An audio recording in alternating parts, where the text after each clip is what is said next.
Nós não somos o que pensamos. Leia Jonas 1,12b. Porque eu sei que por minha causa vos sobreveio esta grande tempestade. Porque eu sei que por minha causa vos sobreveio esta grande tempestade. 4,2b. Pois eu sabia que és Deus clemente. Eu sabia que és Deus clemente. Nós não somos o que está na nossa mente. Nós somos o que está no nosso coração. Nós somos o que está em todo o nosso ser. O grande cristão do quarto século, Agostinho, declara que sua mãe orava com extrema persistência e agonia pela conversão dele.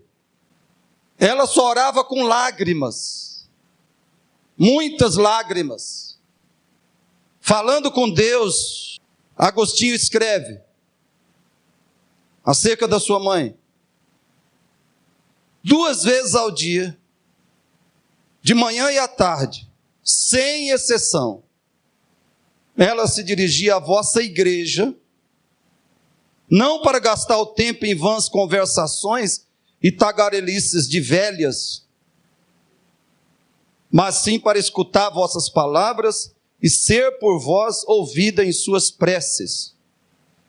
E poderíeis vós desdenhar das lágrimas com que ela vos pedia, não o ouro e a prata, ou qualquer outro bem desprezível e frágil, mas a salvação da alma do seu filho?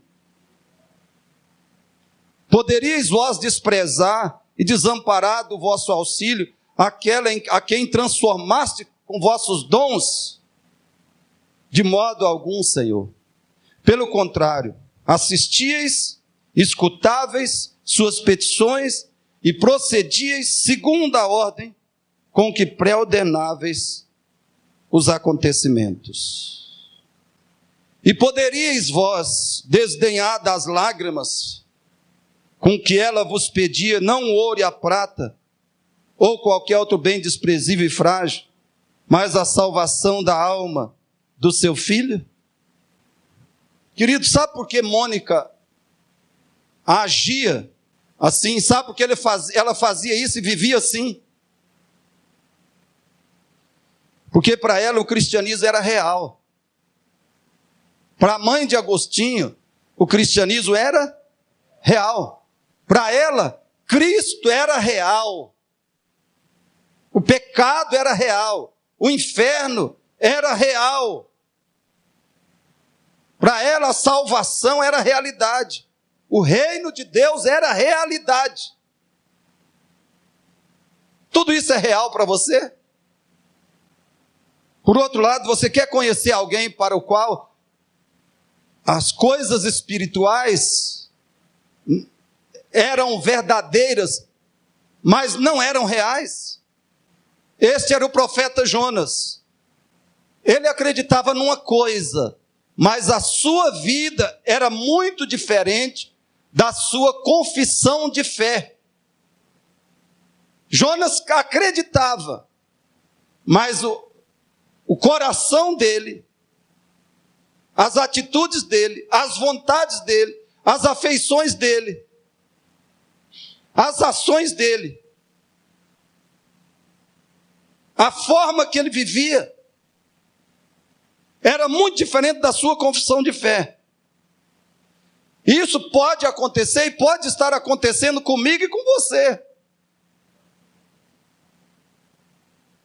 Eu vou tentar explicar isso. Queridos, a verdade sempre é uma realidade em si mesma.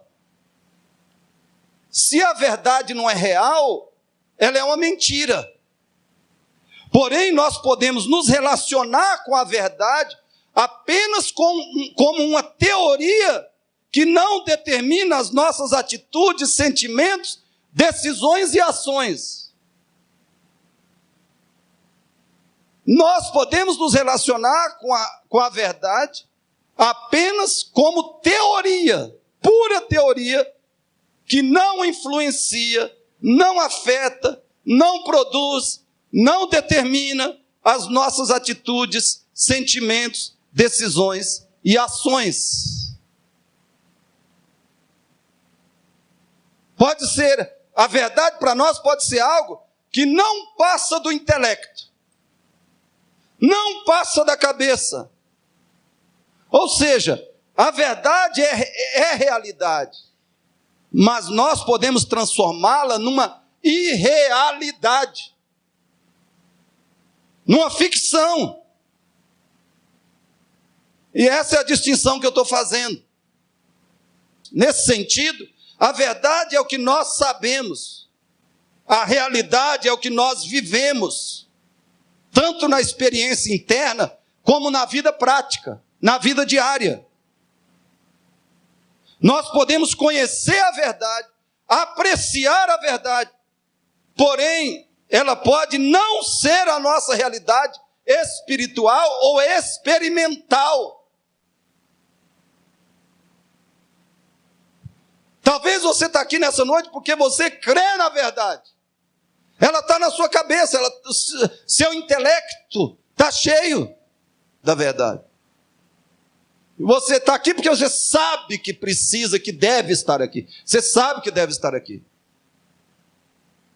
Mas a sua vida é completamente desconectada do que você sabe e que te traz aqui nessa noite. Ao sair daqui, sua vida é completamente desconectada disso. Ou em muitas coisas, em muitíssimas coisas fundamentais, a sua vida é desconectada do que está na sua cabeça. Você tem teologia na cabeça, você pode ter muita teologia na cabeça. E uma vida que é uma contradição absoluta dessa teologia. Você pode ter muita Bíblia na cabeça, uma vida que é uma vergonha. Uma vida que contradiz completamente a sua teologia. Ou os conceitos bíblicos, os versículos bíblicos que estão na sua memória e que você pode citar de memória. Irmãos, isso acontece invariavelmente, por quê? Porque a verdade está enchendo a nossa cabeça, mas não o nosso coração. A verdade está enchendo uma parte do nosso ser, o intelecto, mas não a nossa vontade e a nossa afetividade ou as nossas afeições. Isso acontece porque a verdade está comandando a nossa mente, mas não a nossa vontade, os nossos anseios e as nossas afeições. A verdade está comandando a nossa mente, mas não a nossa conduta. Será que é assim que você está vivendo? Será que é isso que você chama de vida cristã? Vamos ver como é que isso acontece. A mente cheia da verdade. Preste atenção. Se você é crente evangélico, há mais de 3 anos, é provável que você saiba e creia em muitas expressões da verdade bíblica. Você sabe da verdade. Você crê em muitas expressões que fluem da Bíblia. Muitas ideias, conceitos, proposições verdadeiros estão no seu coração. E eu vou te mostrar 9 maneiras em que a verdade pode estar em sua mente. 9 maneiras para exemplificar o que eu estou dizendo. Primeiro, você sabe que Deus falou e fala com você. Inclusive nessa noite, Ele está falando com você. Ele vai continuar falando com você aqui. Jonas 1, verso 1, diz, veio a palavra do Senhor a Jonas. E o capítulo 3, verso 1, veio a palavra do Senhor segunda vez a Jonas. Se você é evangélico e eu te perguntar se a Bíblia é a palavra de Deus, você vai dizer que sim. Se eu te perguntar se você crê, se você tem convicção que a Bíblia é Deus falando com você, você dirá que sim. Isso quer dizer que a verdade de Deus, a verdade de que Deus fala aos homens, está na sua mente. Você crê nisso? Como Deus falou com Jonas, e Jonas tinha absoluta certeza disso, você também tem absoluta certeza que Deus fala com você. Quando você lê a Bíblia, quando você ouve uma pregação, quando você ouve uma canção bíblica, você sabe que Deus está te falando. Segundo, você sabe quando está obedecendo a Deus e quando está desobedecendo. Você sabe disso. Na maioria das ocasiões, se você conhece um pouco da Bíblia, você sabe quando está obedecendo e quando está desobedecendo. Jonas 1,3 diz qual foi o motivo que Jonas pegou o navio para Tarsis. Fugir de Deus. Esse foi o único motivo. Ele sabia que ele estava fugindo de Deus. E ele diz no capítulo 1, verso 10, ele declara aos homens do navio que ele estava fugindo da presença do Senhor. Ele declara, eu estou aqui porque eu estou fazendo algo bem específico. Eu só estou aqui porque eu estou fugindo de Deus. Ele sabia que ele estava desobedecendo. E eu e você também, irmãos, isso também acontece comigo. Acontece com você. Nós sabemos muito bem quando Deus falou uma coisa e nós estamos fazendo outra. Terceiro, você sabe que deve temer a Deus. Você está certo que isso é fundamental, é necessário, é correto para você. Você sabe que deve temer a Deus. Jonas 1,9, ele diz, eu sou hebreu e temo ao Senhor, o Deus do céu que fez o mar e a terra. Como é que Jonas temia a Deus? Provavelmente, ele respeitava os 10 mandamentos. Era um temor de Deus extremamente limitado, mas era temor. Jonas provavelmente, pelo menos, respeitava os 10 mandamentos. A vida dele era uma contradição disso. Mas ele, se você perguntasse se um homem, um ser humano tem que guardar, tem que obedecer, tem que levar a sério, rigorosamente, os 10 mandamentos, ele te diria que sim. Havia um temor no coração dele, um temor a Deus superficial, muito limitado, que não influenciava a sua vida nas questões fundamentais, e não influenciava a sua vida na hora da provação, da pressão, da decepção, da tribulação, da dor, mas ele temia a Deus. Talvez você aqui tenha essa mesma atitude, essa mesma convicção de um certo temor de Deus, teórico, mas está aí esse temor. Quarto, você sabe que a desobediência traz tempestades de Deus à sua vida. Você sabe que traz tempestades. Que Deus manda tempestades para a sua vida. Capítulo 1, verso 12. Ele diz, eu sei. E aí você, irmãos, se você está nessa igreja há 1 ano ou mais, você está cansado de saber que as coisas vão engrossar, o tempo vai fechar, a escuridão vai chegar, a tempestade vai atingir você. Você sabe que a desobediência traz tempestades de Deus. Certamente você já leu 1 Coríntios 11, 31 e 32, que diz, porque se nos julgássemos a nós mesmos, né, e assim evitássemos o pecado, nós não seríamos julgados por Deus. Mas, quando julgados, somos disciplinados pelo Senhor para não sermos condenados com o mundo. Então você sabe que Deus disciplina. Quinto lugar, você sabe que Deus atende oração, por isso você ora. Qualquer religioso ora. No mínimo você ora como Jonas. Você ora como Jonas, quando está sem saída, ou quando está desejando muito que Deus faça algo por você, que só Ele pode fazer. Então chega aquela situação que você vê que está sem saída, aí você ora. É Jonas no ventre do peixe, né?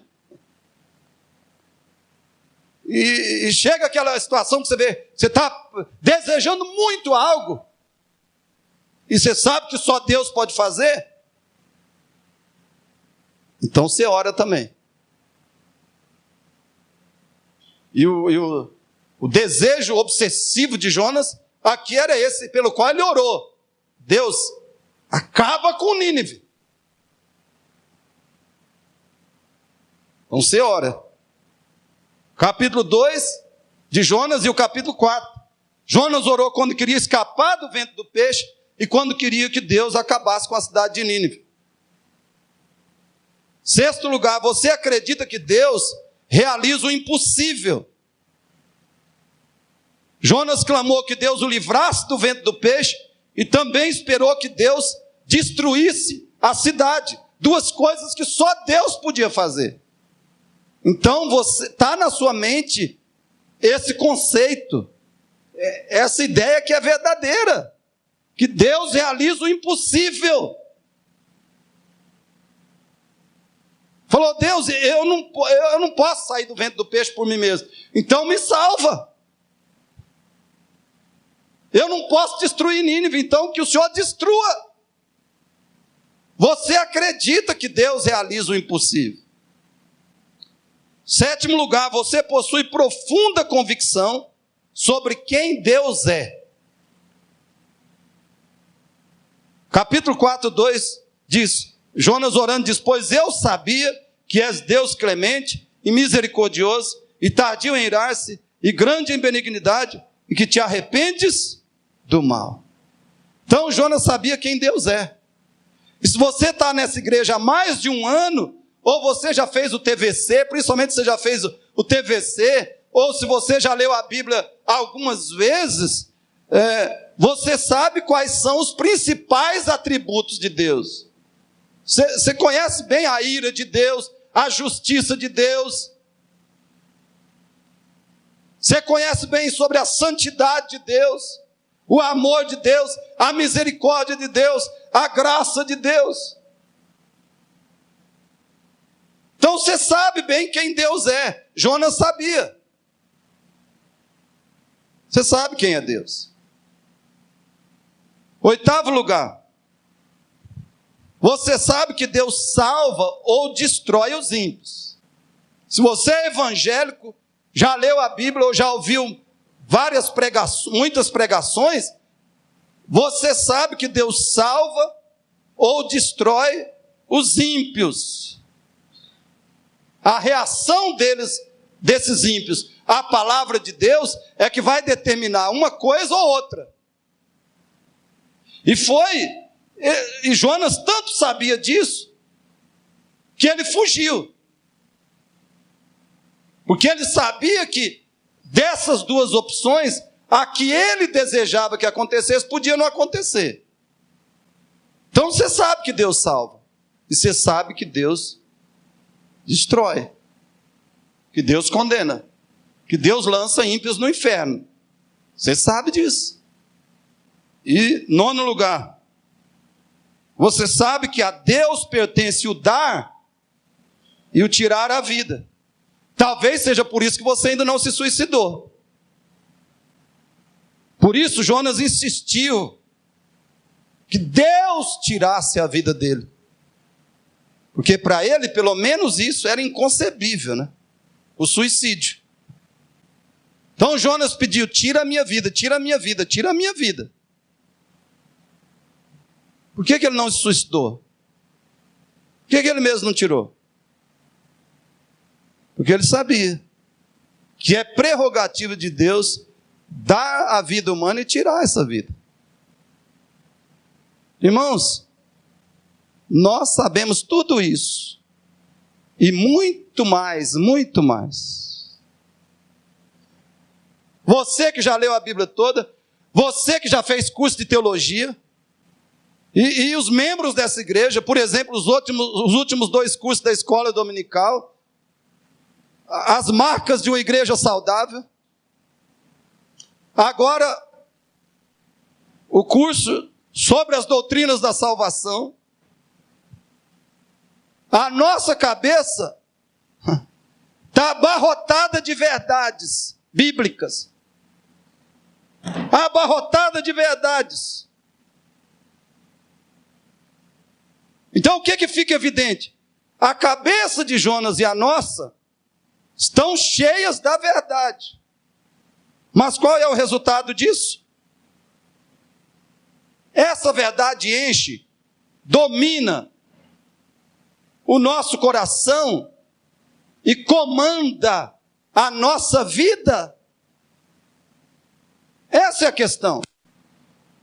Ou essa verdade parou na nossa mente? Ela enche o nosso coração e domina, comanda a nossa vida. Essa verdade é realidade prática em nossas vidas. Talvez não seja o que acontece conosco. Talvez não seja. Como nós podemos saber se a verdade é real em nós e para nós? Como nós podemos saber se essa verdade é real? Isso é o que nós veremos em segundo lugar. O coração da verdade. Queridos, prestem bastante atenção nisso. Com o profeta Jonas, nós aprendemos que a verdade em nossa mente pode ser totalmente ineficaz em nosso coração. A verdade em nossa mente pode não influenciar decisivamente o nosso coração. O nosso coração pode andar numa direção totalmente oposta àquela que a nossa mente acredita ser a correta. Será que não é assim que nós estamos vivendo? Isso é algo que mais hoje acontece e se observa entre os chamados evangélicos. O coração da pessoa está andando em direção completamente oposta ao que ela acredita, ao que ela sabe que é correto, a verdade que está na sua mente. Eis alguns exemplos a partir da história de Jonas. Primeiro, você desobedece a Deus intencionalmente? Presta atenção na pergunta. Você desobedece a Deus intencionalmente?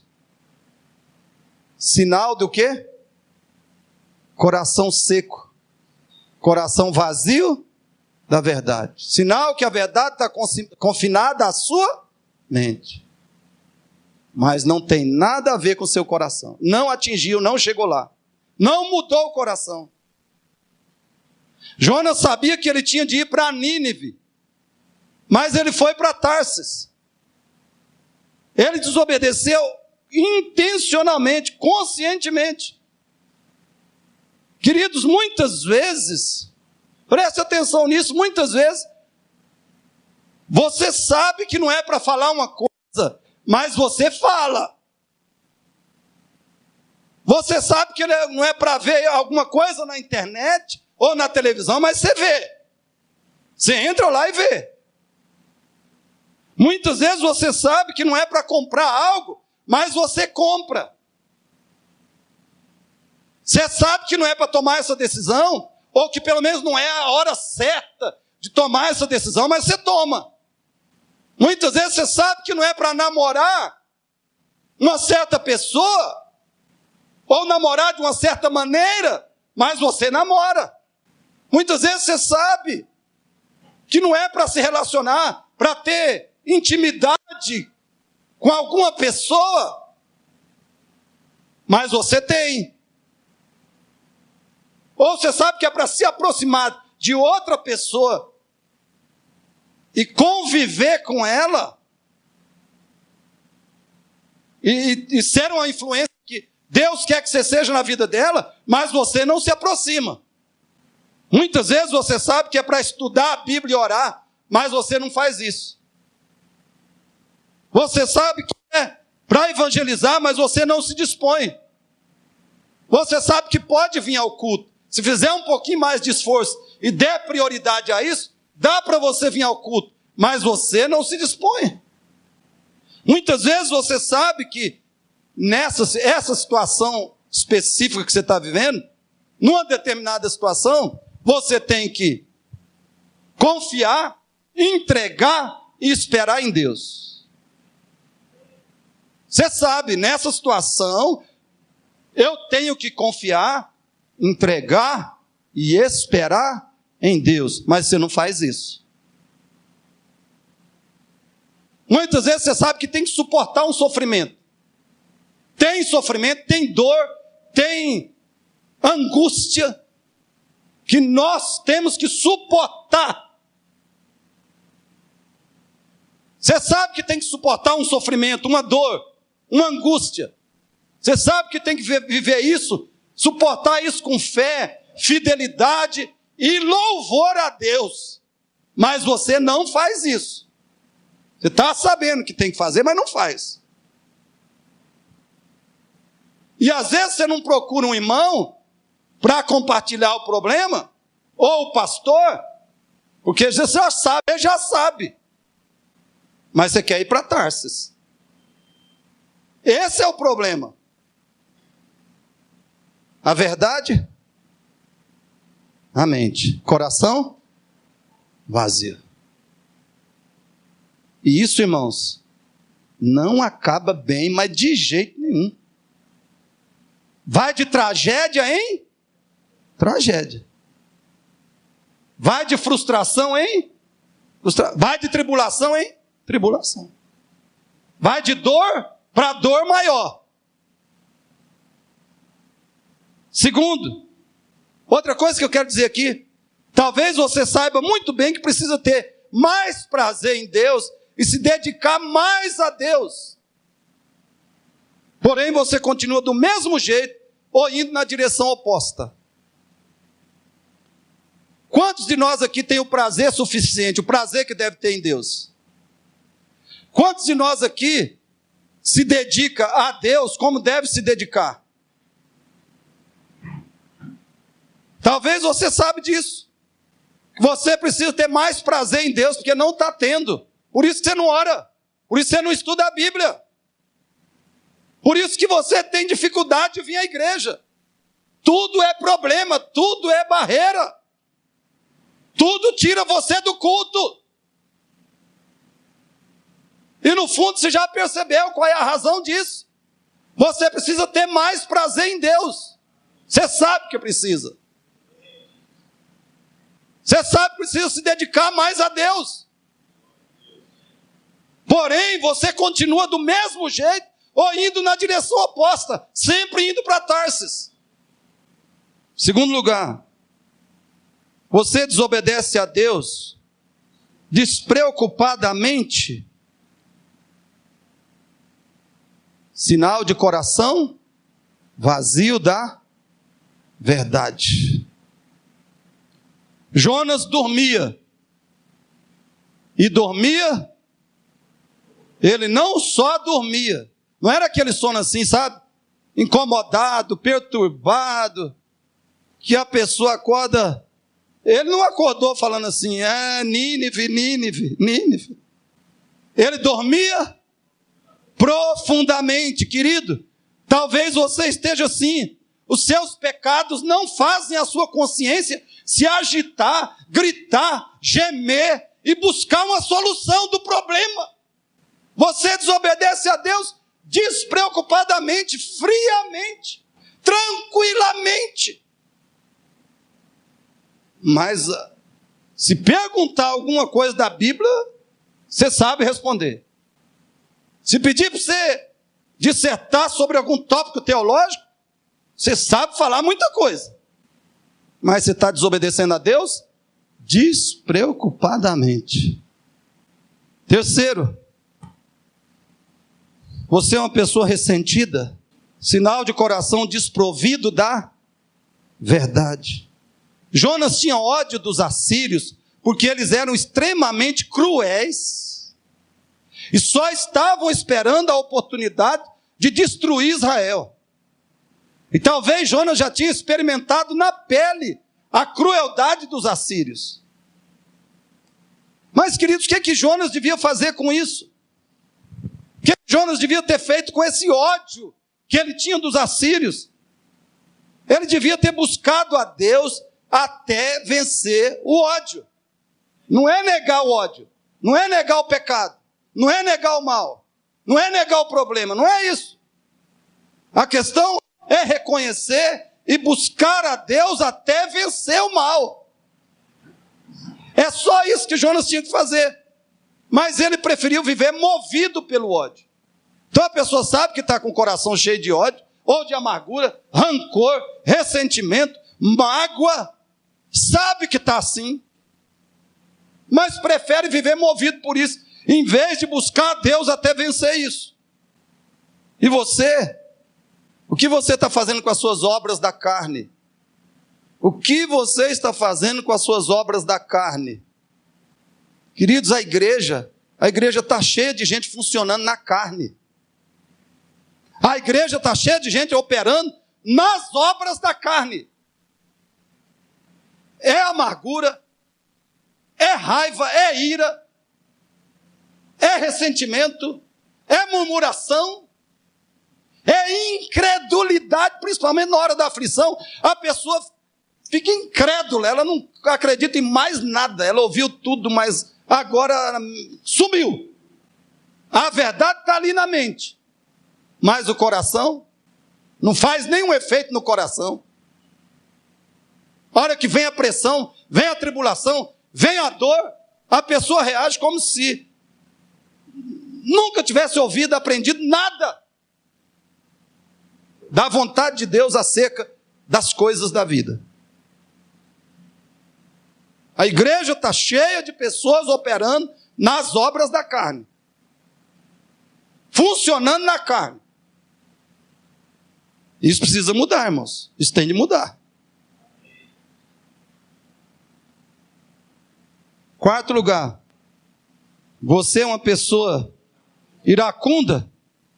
Se é isso, seu coração desconhece a verdade. Sua mente conhece muito, mas o coração desconhece. Sua mente é doutora na verdade, mas o seu coração é analfabeto na verdade.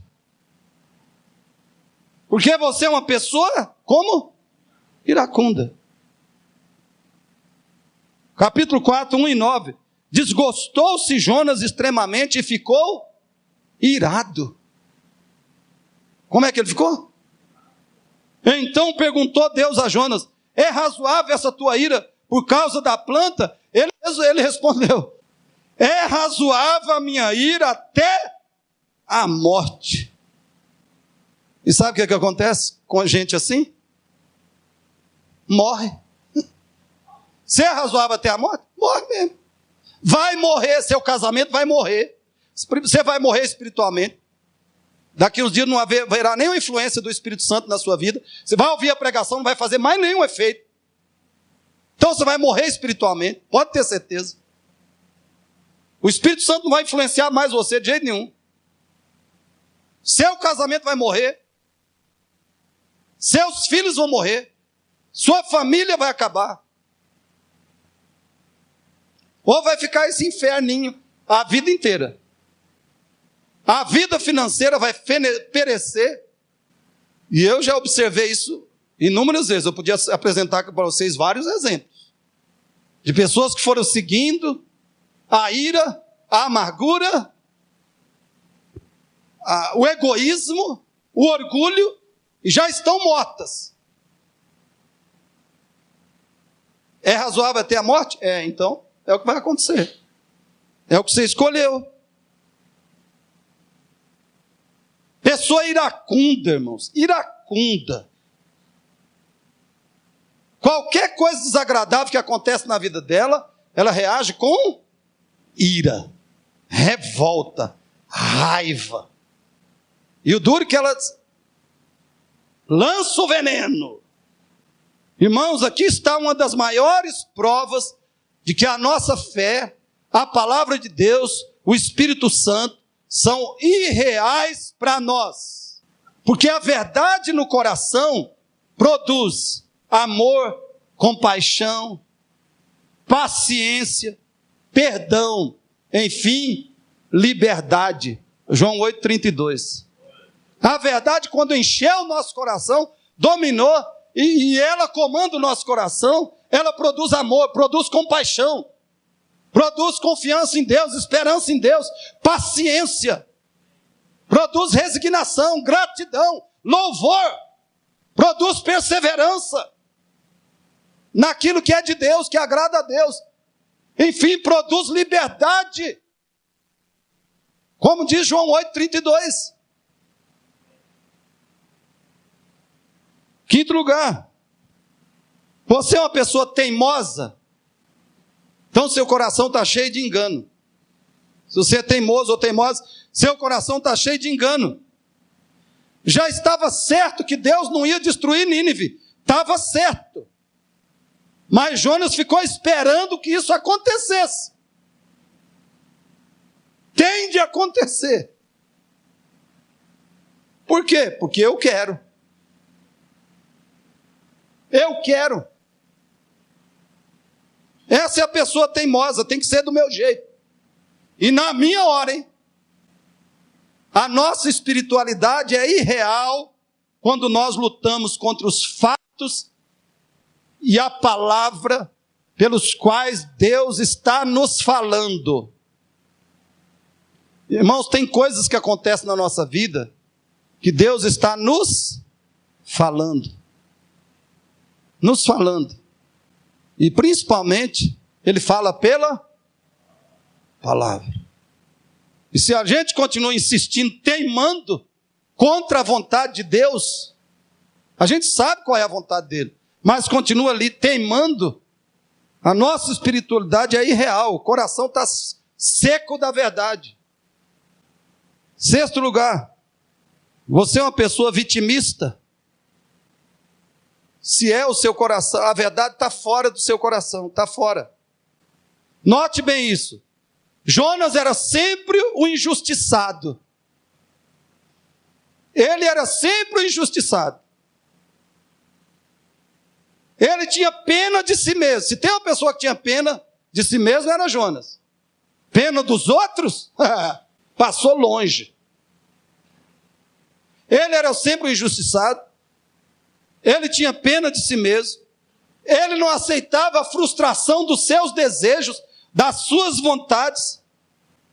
Ele ficava irado sem razão, ou sem motivo justo.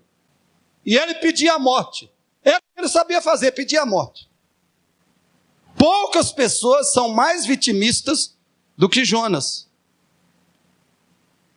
Pergunta: você é igual ou parecido com ele? Sétimo, o seu conhecimento de Deus é um problema ou uma solução? Se o conhecimento que você tem de Deus é um problema para você,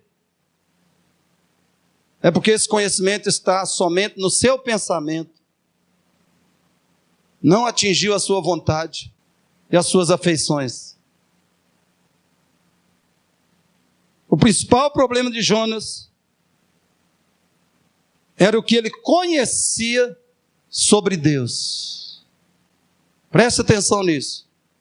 O principal problema de Jonas, o que ele conhecia sobre Deus. Por quê? Porque isso estava apenas na sua mente. Isso acontece com muitos crentes de hoje. Quanto mais eles aprendem sobre Deus, mais eles se tornam questionadores ou desanimados. Quanto mais aprendem de Deus, mais se tornam questionadores ou então desanimados. Você está aprendendo sobre as doutrinas da graça. E eu fico preocupado, mas eu falo, é a palavra de Deus, eu tenho que pregar, eu tenho que ensinar. eu fico preocupado. Mas por que eu estou pregando? Porque eu sei que a verdade, a palavra de Deus, para alguns é cheiro de morte, mas para outros é vida. Então, irmãos, isso pode estar acontecendo com a gente. Quanto mais a gente ouve a verdade, a palavra de Deus, mais nós conhecemos de Deus, mais a gente é assim complicado. Mais a gente questiona, é desanimado, é triste, vai na direção oposta de Deus, quanto mais conhece a verdade. Então eu te pergunto, a verdade te liberta ou te oprime? O que a verdade faz com você? Te liberta ou te oprime? E por último, você é uma pessoa autocentrada? Centrada em si mesmo?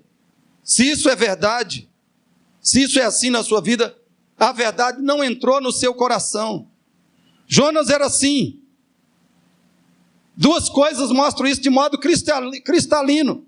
Primeiro, ele só ficou satisfeito quando Deus lhe deu o benefício da planta. Versículo 6. É como eu disse na outra mensagem. É a única ocasião que você vê Jonas satisfeito. Quando Deus lhe deu o benefício da planta. Segundo, ele não se importava o mínimo com a destruição das mais de 120 mil pessoas da cidade de Nínive. Ele só pensava em si mesmo. O lema de Jonas era eu e eu. Irmãos, o egocentrismo e a verdade não convivem no mesmo coração. E por último, 9. Fale comigo. Você deseja morrer porque tem raiva dessa vida? Ou está decepcionado com Deus? É outra prova de que a verdade está fora do nosso coração. Você deseja morrer porque tem raiva de Deus? Tem raiva dessa vida ou está decepcionado com Deus? Por 3 vezes Jonas pediu a morte. 3 vezes. Talvez ele não tenha se suicidado, porque ele sabia que isso era um grande pecado. Porém, irmãos, nada justificava essa atitude de Jonas, de raiva da vida, de decepção com Deus. Nada justificava isso. Mas ele achava que estava justificado e pedia para morrer. Irmãos, concluindo, preste atenção nisso. Como tem sido a sua vida espiritual? Como tem sido o seu relacionamento com Deus? A verdade é uma realidade em sua mente e também no seu coração e conduta?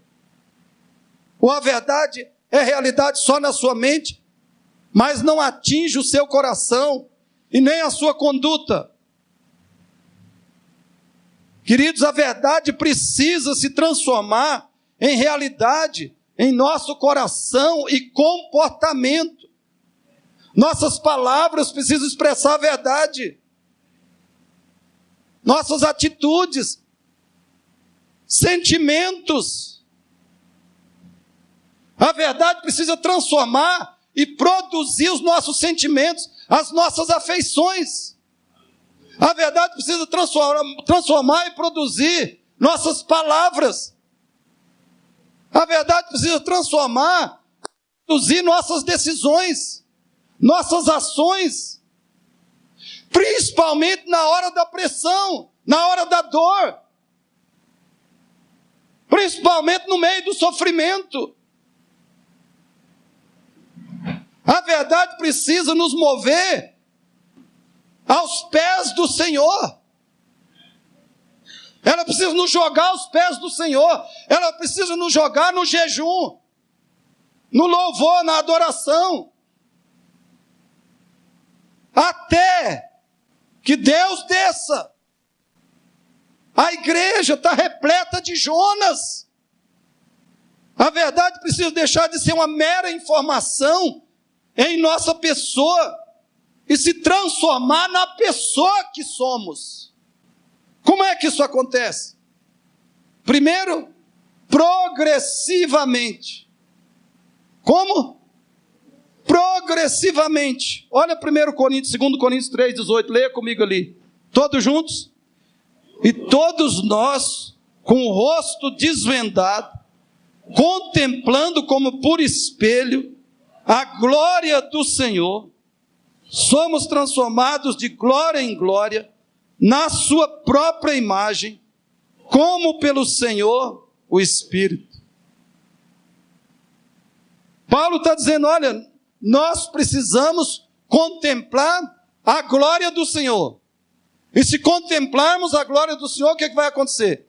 Nós somos transformados na imagem do Senhor. Nós vamos deixar de ser a imagem de Jonas. Um cristão precisa, ano após ano, se afastar, se distanciar mais e mais da imagem de Jonas, do caráter de Jonas, do jeito de ser de Jonas. E precisa se aproximar, se identificar cada dia mais com Cristo. Um cristão precisa cada dia mais ser reconhecido pelo caráter de Cristo. Contemplando a glória do Senhor, nós somos transformados de glória em glória, na própria imagem do Senhor, a imagem de Cristo, a pessoa de Cristo. Agora, querido, como é que isso vai acontecer? Como isso vai acontecer? Decida confiar nas verdades e promessas de Deus. Primeira coisa, como é que você vai deixar de ser Jonas? Decida confiar nas verdades e promessas de Deus. Por quê, irmãos? O que acontece? A pessoa diz, eu confio nas verdades de Deus, que são pregadas, ensinadas na igreja. Eu sei que as promessas de Deus são verdadeiras e são fiéis, mas principalmente na hora da pressão, da tribulação, da aflição, da tentação, parece que nada disso existe. Ela não confia nada disso, porque ela age totalmente o contrário do que é a verdade, do que Deus prometeu. Por exemplo, a Bíblia diz, confia no Senhor, agrada-te do Senhor, entrega o teu caminho ao Senhor, descansa no Senhor e espera nele. Para cada um desses imperativos tem uma promessa.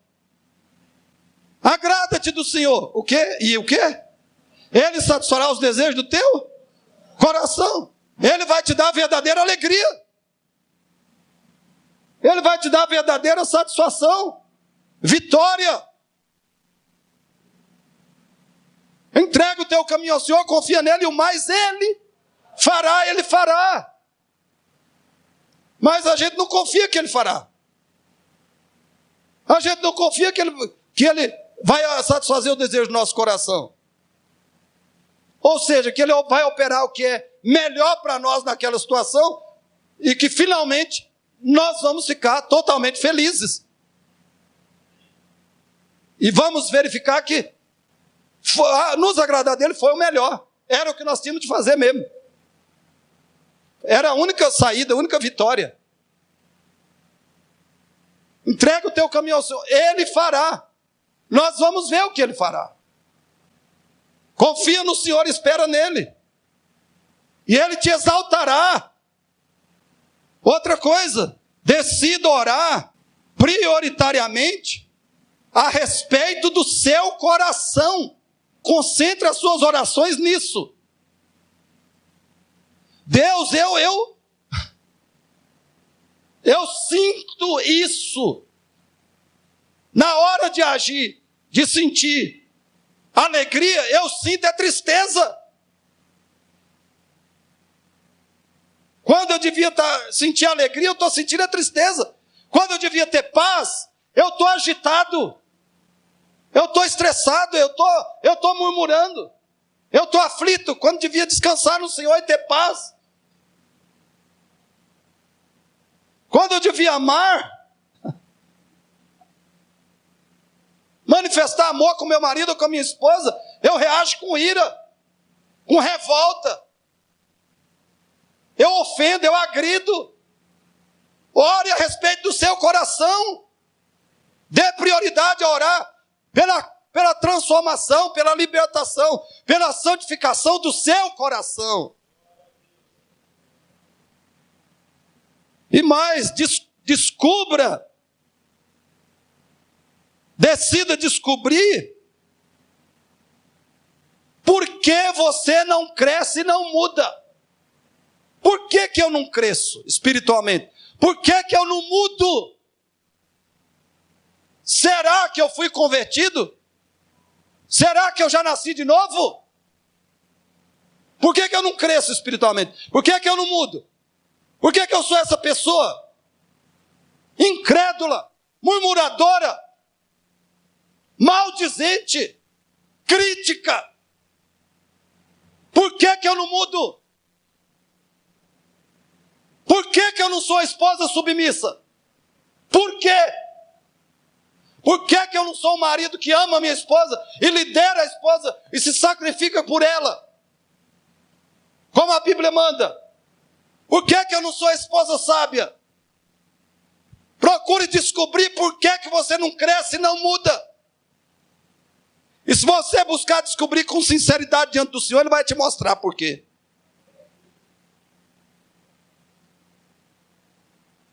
E Ele vai te capacitar a começar a crescer e a mudar de verdade espiritualmente. Decida jejuar a respeito do seu crescimento espiritual. Pare de jejuar só para aumentar o salário. Pare de jejuar só para ganhar, para ter uma cura física. Pare de jejuar só para melhorar o casamento. Pare de jejuar só para o filho deixar de dar problema. Comece a jejuar pelo seu crescimento espiritual. Venha ao culto, ouça a palavra e saia e medite e fale: eu preciso agir assim, eu preciso mudar isso. Decida aplicar na sua vida a palavra que você ouve na igreja. Se for necessário, se você não puder fazer isso de dia, faça de madrugada. Saia da cama, sente no sofá ou se ajoelha. Porque eu preciso ser transformado na imagem de Cristo. Pare de brincadeira de vida cristã. E principalmente, estude sua Bíblia. Estude sua Bíblia. Medite nela, memorize ela. Fale ela, cante ela.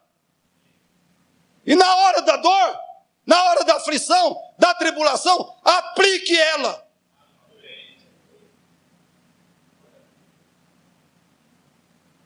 É assim que a gente muda, irmãos. Não é brincando de ser crente, não. Não é só vinda ao culto, não. Em segundo lugar, como é que acontece? Como é que a gente deixa de ser Jonas e vira Cristo? Atos 4:31. Leia comigo. Tendo eles orado. Tem gente aqui que quer ser transformado na imagem de Cristo.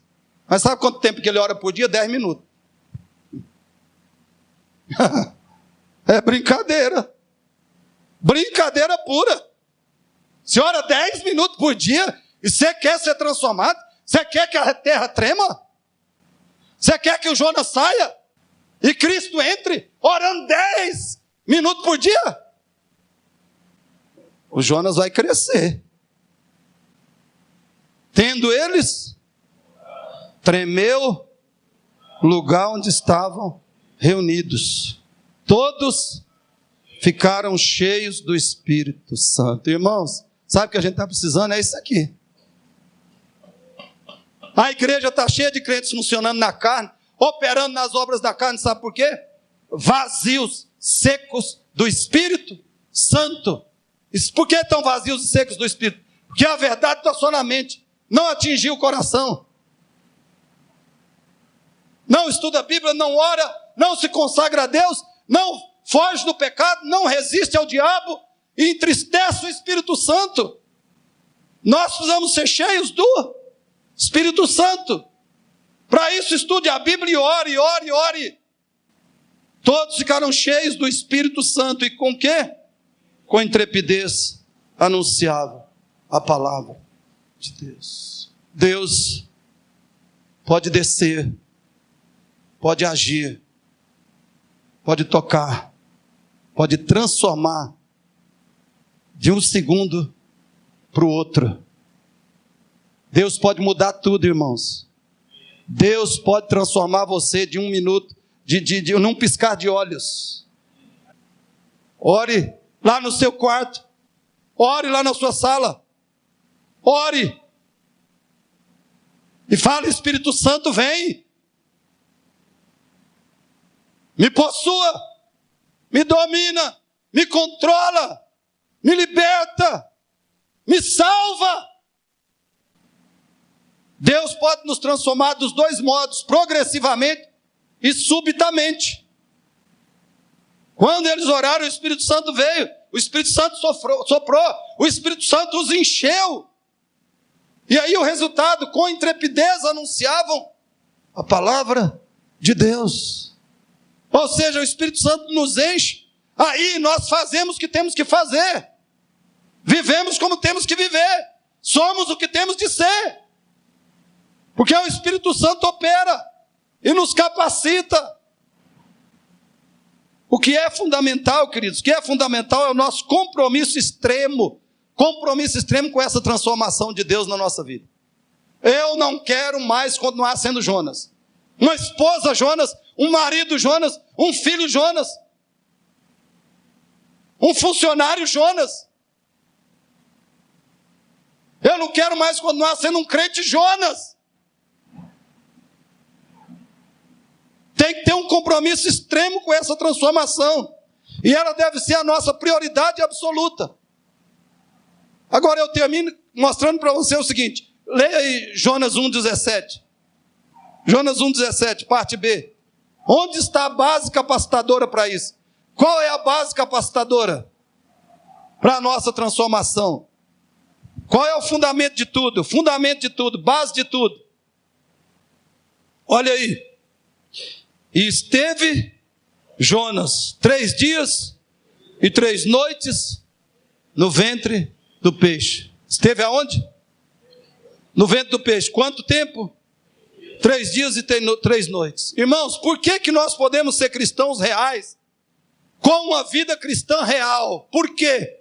Porque Cristo morreu em nosso lugar e nos ressuscitou para nos dar vida em abundância. Isso aqui está falando da obra de Cristo, pelo cristão, pelo pecador. Ele ficou 3 dias no coração da terra e saiu de lá. Então, olha, seja qual for os seus pensamentos, seus sentimentos, suas circunstâncias, resolva colocar sua confiança totalmente no sangue e na ressurreição de Cristo. Seja qual for o seu sentimento, pensamento, circunstância, dor, frustração, decepção, decida colocar a sua confiança e a sua esperança totalmente no sangue e na ressurreição de Cristo. Não desista de trabalhar e descansar nessa base sólida e inabalável. E assim você experimentará o poder e a realidade da vitória de Cristo na cruz e na ressurreição. Jesus ficou no ventre da terra 3 dias e 3 noites. E ele esteve lá, não como Jonas, mas no lugar de Jonas, que sou eu e você. Ele esteve lá para nos salvar, nos libertar dessa imagem horrível que é o Jonas, que é o pecador perdido, ou o crente vazio da verdade no coração e na vida. Ele ficou lá para nos salvar. Ele saiu de lá para nos salvar. E se você crer de verdade nele, se comprometer de coração com ele, você também será salvo. Pelo sangue dele, pela ressurreição dele, pelo evangelho dele.